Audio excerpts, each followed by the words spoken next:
Welcome to Lockdown पाठशाला DC Ramgarh. Myself Nirmala Kumari, PGT Biology from SS Plus 2 High School, Patratu. ये आपकी अपनी NCERT biology book है. इस वीडियो में हम लोग 11th बायोलॉजी के सिलेबस को डिस्कस करेंगे. लेकिन इससे पहले हम जान ले बायोलॉजी है क्या. What is biology? बायोलॉजी दो शब्दों से मिलकर के बना है, बायो और लॉजी से. बायो मतलब होता है लाइफ, लॉजी मतलब होता है study. That means study of life is known as biology.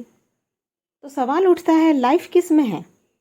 Answer होगा जिसमें लाइफ प्रोसेस हो रहा है वह लिविंग है.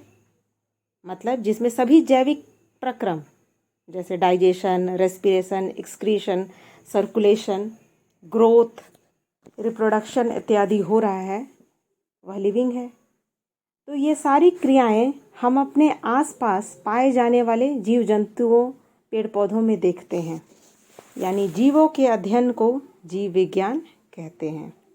और जीवों का अध्ययन हम दो कैटेगरी में कर सकते हैं, जूलॉजी और बॉटनी में. जूलॉजी क्या है? Is the study of animals. Botany is the study of plants. Biology is the story of life on earth. ये आपके 11th बायोलॉजी का सिलेबस है. The subject matter is presented under 22 chapters which are grouped under 5 units. यानी 11th class में 5 unit है और 22 chapters हैं. Unit 1, unit 2, unit 3, unit 4, unit 5. पहला unit diversity in the living world है. इसमें 4 चैप्टर हैं आपके. यहाँ आप पढ़ेंगे विश्व में अनेक प्रकार के जीव जंतु पाए जाते हैं और वे सब एक दूसरे से भिन्न हैं.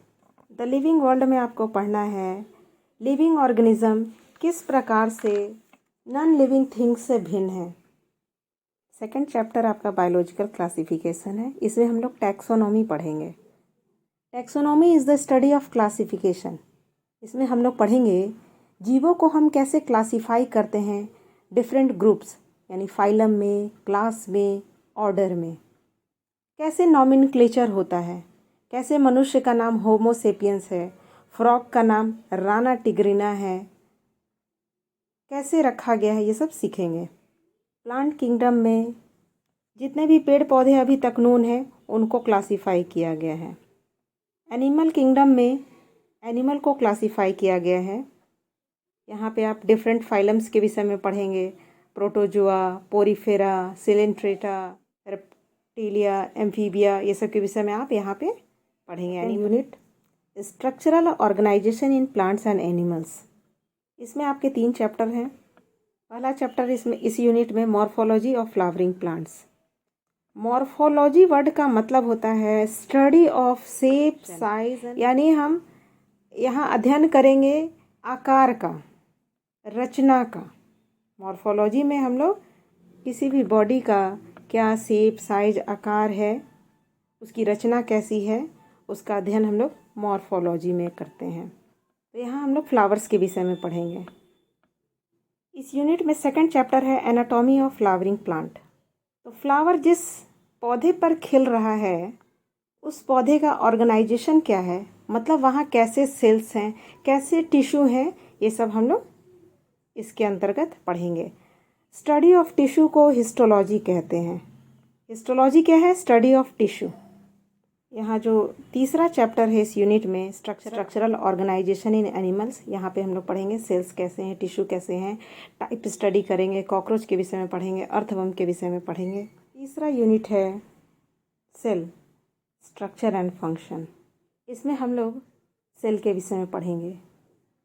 तो study of cell is known as cytology. Cytology कोशिका के अध्ययन को कहते हैं. यहाँ आपके 3 चैप्टर हैं इस यूनिट में. इस यूनिट में जो पहला चैप्टर है cell the unit of life. इसमें हम लोग सेल का स्ट्रक्चर कैसा है, इसमें क्या क्या ऑर्गेनलीज प्रेजेंट है, यानी माइट्रोकॉन्ड्रिया, क्लोरोप्लास्ट, राइबोसोम, क्रोमोसोम, ये सब के विषय में पढ़ेंगे. बायोमॉलिक्यूल्स में हम लोग कार्बोहाइड्रेट, प्रोटीन, लिपिड का स्ट्रक्चर देखेंगे। एंजाइम के विषय में यहाँ पढ़ेंगे। Cell cycle and cell division chapter में हम लोग पढ़ेंगे कि सेल किस तरह से डिवाइड करता है। एक कोशिका है तो उससे दो कोशिका किस प्रकार बन जाती है, यानी माइटोसिस और मियोसिस किस तरह से होता है, आपको इस चैप्टर के अंतर्गत पढ़ना है। चौथा यूनिट है plant physiology. Physiology study of function को कहते हैं, यानी जो भी लिविंग बॉडी है उसमें जो ऑर्गन सिस्टम है वो कैसे काम कर रहा है। Study of function known as physiology. यानी इस यूनिट में हम लोग पढ़ेंगे प्लांट्स में कैसे लाइफ एक्टिविटी परफॉर्म हो रहा है। इस यूनिट में आपके 5 चैप्टर रखे गए हैं।